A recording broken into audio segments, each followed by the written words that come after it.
भिवंडी शहरातील प्रभाग क्रमांक 1 मधील निवडणूक वातावरण तापत चालले असून कोंबडपाडा परिसरात राजकीय संघर्षाला धार आली आहे। आचारसंहिता भंगाच्या ताज्या प्रकरणानंतर आता थेट धमकी आणि शिवीगाळीचा प्रकार समोर आल्याने राजकीय वर्तुळात खळबळ उडाली आहे।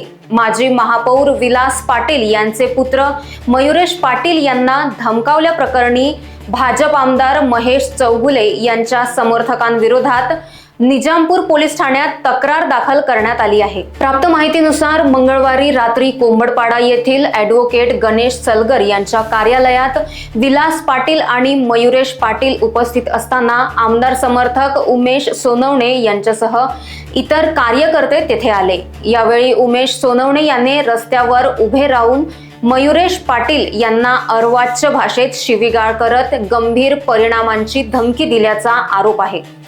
या घटनेमुळे परिसरात काही काळ तणावाचे वातावरण निर्माण झाले।